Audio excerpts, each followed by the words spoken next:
In this video, we'll be diving a little deeper into if-else statement, as I promised in my last video. All right. If-else statement in Python is used to execute a block of code if a condition is met. Using a control flow to demonstrate this, when a program starts and a condition is true, then the block of code within that if statement is executed. Else, when the program is false, or when the condition is not met or the condition is false, the program either does something else or is terminated. This is what it looks like if a condition is met or is true.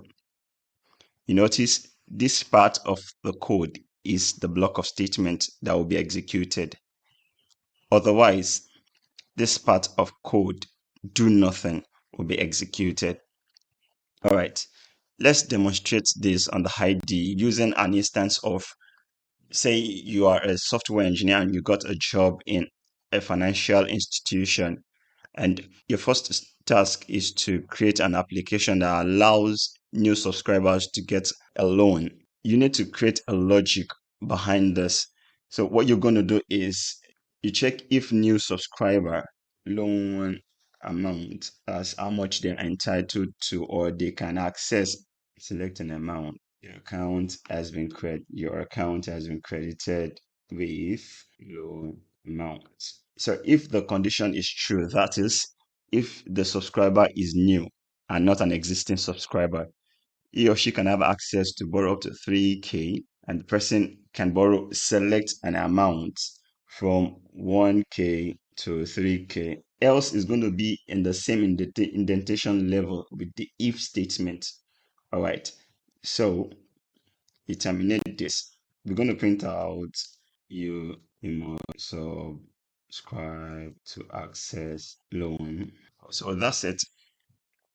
The stuff says, if true, you receive a message telling you that you can access up to 3K. Then you need to select an amount from 1K to 3K. After selecting this, you receive another message telling you that your account has been credited with the so amount you have selected. Then the program terminates. All right, that's if-else statement. These lines of code can be modified into a single line of code using a technique in Python called ternary operator. Let me comment this out so you can see what I'm talking about. All right, let me uncomment this. Ternary operator allows programmer to write several lines of code into just a single line. So you have message here saying that your account has been credited with whatever the output of this input is going to be infused into the statement. So if I print out message, let's see what it gives us. All right, you can borrow up to 3K and select an amount. Let me selecting 1K. So you can see that it prints out your account has been credited with 1K.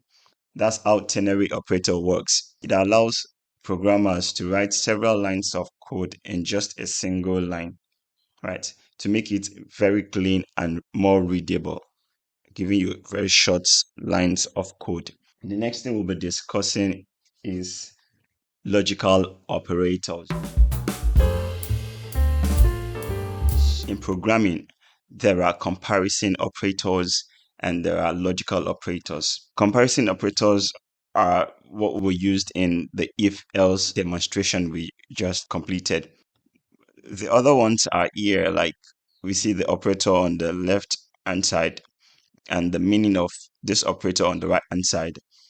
The first, double equal signs, means equal to. It's different from the single equal sign. I'm going to be demonstrating this one especially.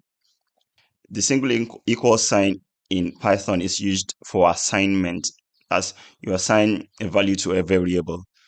But the double equal sign in Python is used for comparison. It's to check if something is equal to something. All right, I'll also demonstrate this later. All right, then the next one is not equal to, which is the reverse of the equal to. It's self-explanatory. Then the next one is we have the greater than sign, then we have the less than sign. While checking through the loan app statement, we saw the greater than sign. The next in is the greater than or equal to sign. And the last one is the less than or equal to sign. Like we have in arithmetic, this is just the same. It explains itself. Moving further, we have the logical operator. The logical operator include and we have the or and the not. These operators are used to model complex if else or conditional statements in Python. Let's get straight to the idea to see this at work. Here I'm modeling a water level sensor control, right? I'm going to automate the switching on and off of this control. And how do I do this? Let's take, for instance, I'm storing the float switch to always be true, and the water level by default to be 100 centimeter. Then we now say that if the float switch, which is true, and the water level is greater than or equal to 150, notice the AND operator in this scenario. We have the float switch and the water level, which is greater or equal to 150. The greater or equal to 150 means that 150 is included. Once it gets to 150, the float switch will switch off. For the AND operator, both condition must be true. Float switch must be on and the water level must be at 150 and upward. Then the float switch goes off. Otherwise, the float switch will always be on. That said, so let's go straight to the next thing, which is short circuit in Python. The term called short circuit in Python is one that terminates the execution of a Boolean expression or an if and else statement if the truth value of the expression has been determined. For instance, this code determines if somebody is eligible to work in a particular organization or if somebody is eligible to get access into a facility. All right. Like the thing says working class false, then age is 22. If the age of the person is greater or equal to 22, or person is a working class, then the person has access into the environment. Otherwise, the user is not qualified. All right. So if we run this, we discover that, like I said in while discussing logic operator, that for this if statement, either of these conditions must be true, unlike and, which both must be true.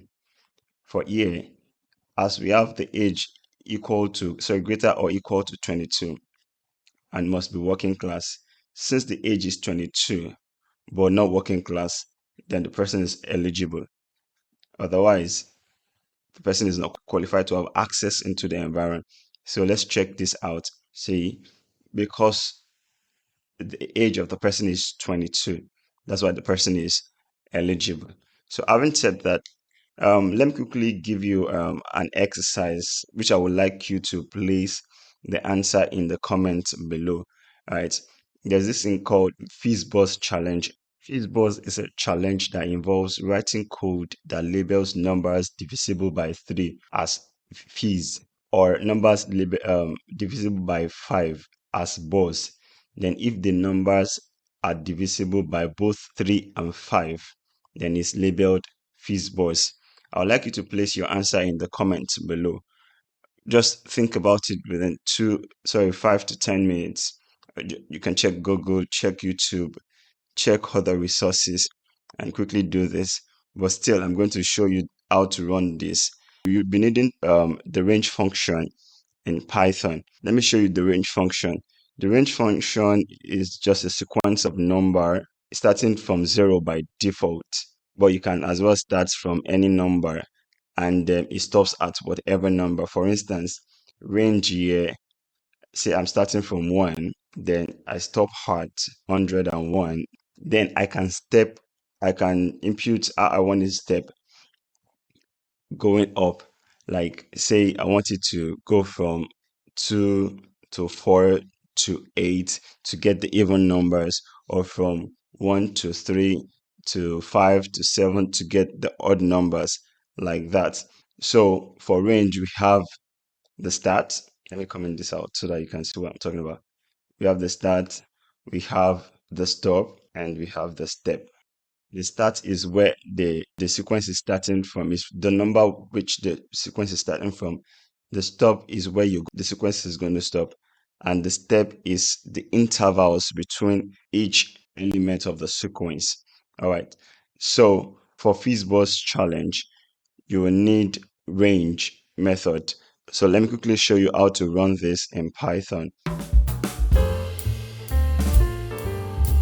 All right. So FizzBuzz.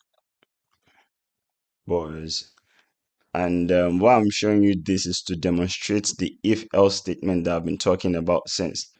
Go through this challenge together. You can code along with me if you have the opportunity. All right. I've not taught you loops in Python yet, but let me just show you this quickly. Let me show you the for loop. The for loop, we say for iteration, for I in range, I'll be starting from 1 to 101. For I in range, if I is, then check out this statement in Python, is divisible by 3 to give us, this is the equal sign I was talking about, to give us 0. And I is divisible by 5 equal to 0.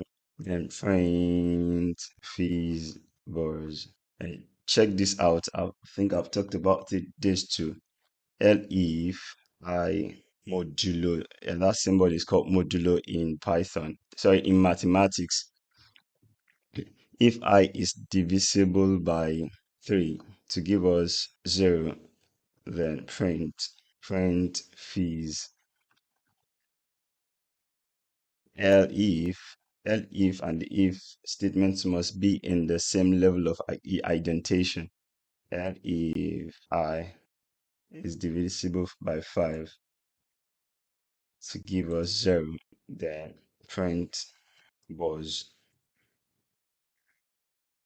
Otherwise, that's else, the same indentation level, else terminate with a colon, print I. So that's it. If I run this program, you're going to see what it will give me. You can see that from 1 through to 100, right, from 1 through to 100, 1, 2 are not divisible by 3, but 3 is divisible by 3. That's why we have fizz. Go straight down like that. 9 is divisible by 3. That's why we have fizz, right? 6 is divisible by 3. That's why we have fizz there. Then 15 is divisible by 3 and 5. That's why we have FizzBuzz. That's a solution to the challenge. So I believe you really understand this. And if you have any question, let me know in the comment below. And like I said in my previous video, if you have anything you want me to discuss better, let me know in the comment below as well. And I will appreciate you to please like and subscribe to my channel. Thank you for watching. See you in the next video. God bless you.